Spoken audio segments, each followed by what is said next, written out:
Hello everyone, it's the Pace Chaser again. Welcome to another model review video, and this time we've got the Brekina 1/87th HO scale Neoplan Skyliner.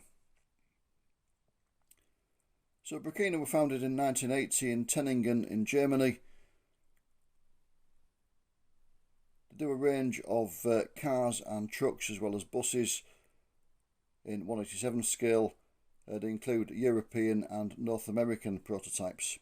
The bus we've got is the earlier version of the Neoplan Skyliner, the NH22 chassis, first introduced in 1967. It was replaced towards the end of the 70s by the NH122. As far as I'm aware, none of the NH22s were actually built for the UK market. It was the later 122 that was built for the UK. But it's quite an impressive looking vehicle, so we'll take it out of the box and we'll have a look at it. So there are no separate fittings on this one. Quite often with HO models you get in that little shelf at the bottom, you get the mirrors, but there are none for this vehicle. I'm guessing it was supplied without them because this is a brand new one. And there it is. So the one we've got is a delivery of Bex, or Bayern Express, of Berlin. So Bex were founded in 1945, running long distance bus services such as Berlin to Munich and Berlin to Frankfurt. As years went on, they added coach tours to their portfolio, and in 1960 they were taken over by the West German State Railway Deutsche Bundesbahn. Since the reunification of Germany, that's been renamed Deutsche Bahn, German Railways, and they still own Bex today. It's still a subsidiary of them. Again, as the years passed on, the Bex added Berlin city tours to their remit of work, and then in 2020 DB had a reshuffle of their bus subsidiaries. It wasn't just Bex that Deutsche Bahn owned DB. They owned various different bus operators. They had a reshuffle and Bex became a hire operator, basically a charter operator who hires vehicles. Currently, as I'm doing this in 2024, they've got 80 vehicles in Berlin and Potsdam. So I've done a Skyliner before. I did the Reitz 1/87 scale Skyliner, which is a model of the much later version, the 1980s one. As I said, this is a 60s one, and well, 60s and 70s. So the Skyliner was introduced by Neoplan, formerly known as Alverta Neoplan. They dropped the Alverta name because they found that non-German speakers found it hard to say. But produced by Neoplan, as I say, from 1967, it's still produced to the present day as the Skyliner. It's still in production. It doesn't look like anything like that now, of course. It's been restyled radically several different times. But this is, as I say, one of the first ones produced from 1967 and through the 1970s. Very, very distinctive looking vehicle. So I've done 3 reviews of 1/87 models. I've done the Reitz Skyliner, as I've just mentioned. I also did the Reitz Neoplan Megaliner, the 8-wheeled version of it. But as I say, this one is the Brekina version of the Skyliner, the earliest type of Skyliner produced. So let's have a look around it in the normal way, and we'll start with the front. So the front shape is very good. It captures the very distinctive look. I mean, as I say, I don't think any of these early ones went to UK operators, but they did come across on tours from mainland Europe. They appeared in places like London. They looked like nothing anybody had seen before. They were just really, really radical to the eyes of a 1960s and 1970s bus enthusiast. If you saw them parked up in London, really, really stunning looking, and it's captured pretty well on this model, it has to be said. The chrome in the middle is actually moulded as well. There's a bit of a corrugation to it. It's not just printed on. But yeah, the upper deck window looks quite good. It's got the wipers that were an optional feature, I think. I don't think all of them had them, but this one obviously certainly has. They look a little bit overscale, if I'm being truthful, but they look pretty decent. It doesn't detract from the appearance that much, and they do look about right, shall we say.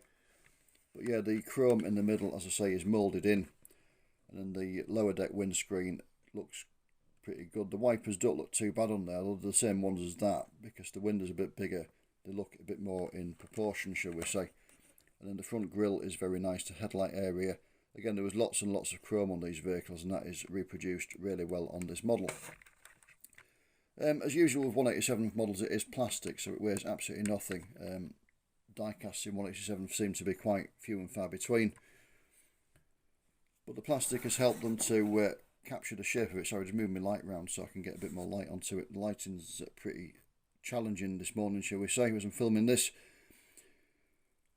So the shape of the bus has been very well done indeed. The curved windows are well represented, as are the window pillars. The window pillars are very, very delicate looking. I wouldn't really fancy taking this bus to pieces, to be honest, because you can guarantee I'd snap one of those. But yeah, very, very finely detailed and, you know, looking really, really good. Again, the corrugation there in the chrome as it should be. It's not just printed on, it is moulded into it. The delivery looks pretty nice. You've got the opening window there. The unusual door at a jaunty angle, that's how they were. Again, it's a styling feature that, you know, came, as you can see, directly from the 60s. That's the swinging 60s just in one bus door, isn't it? The wheels look pretty good. The door frames are actually part of the moulding as well. There's a bit of relief to them, not just printed on. But yeah, the wheels look pretty good. The wheel arches as well, and the whole appearance is very, very nice indeed. Go on to the back again. You've got a lovely bulbous curved window at the back on these early ones. Later ones just had a flat window. It's got a rectangular window in the back and didn't look half as impressive. But this, it's really, really well done. The shape of it is absolutely bang on, really. It curves in several different directions, and it really is a bit of a masterpiece. Then you've got the chrome underneath it. You've got the lettering nicely done there. Berlin, München. Munich, in other words. München is the German version of it, and Frankfurt.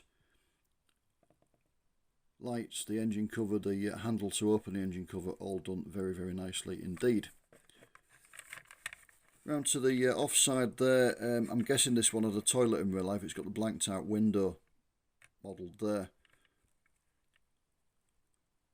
and again it looks really, really good. The shape of it, the delicacy of the mouldings, very, very nice indeed.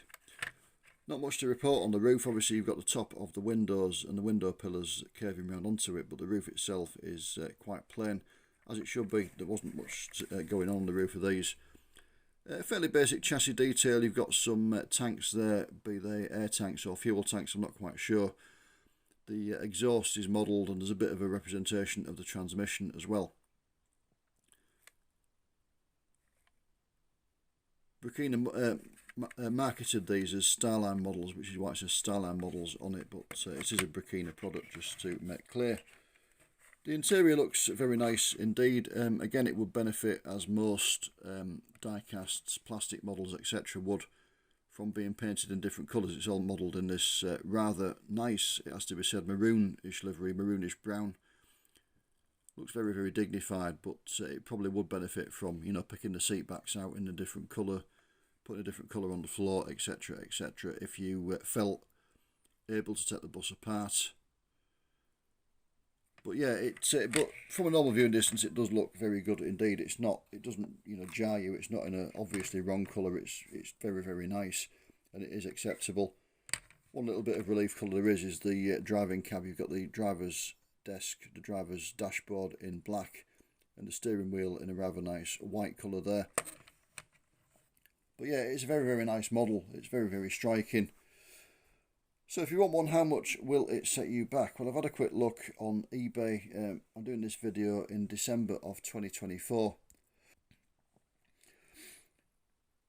The cheapest one I could find, bizarrely, was from Italy. It was £18.76 plus £15.50 postage and packing, giving a total of £34.26. And that was, as I say, from Italy. The most expensive one I could find was £41.74 all in, £37.99 plus £3.75 postage. That was a UK one. The cheapest one in the UK was not much cheaper. It was only 78p cheaper than that, £40.96 including postage and packing. So there's not much in it really, between the cheapest and the most expensive, shall we say. But yeah, if you don't mind getting one from Italy and waiting for it to come through the postal system, £34.26 was the cheapest. Otherwise, you're looking about £41.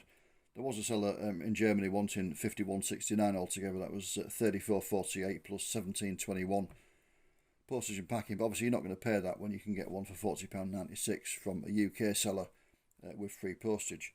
But yeah, so you're looking, as I say, somewhere about the £40 mark. Sorry, just knocked the light over. somewhere about £40. They only seems to be available new at the moment. I think it's a fairly recent release, and so there aren't any second-hand ones available. Certainly not as I'm doing this. But yeah, about £40.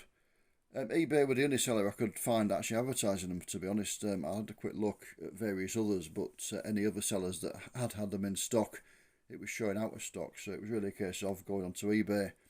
But if you do know a good HO model dealer that's near you, they might have one in stock if they sell Brekina products. But certainly well worth getting. It's a striking vehicle. I'm not quite sure what I'm going to do with this. It's probably just destined for life on the display shelf, to be honest. I don't think I'm going to build a diorama that fits it in, but it is a very, very nice model to have. And yeah, I do recommend it. It's very, very striking indeed. As always, thank you for watching. Take care, and I'll see you soon. Bye for now.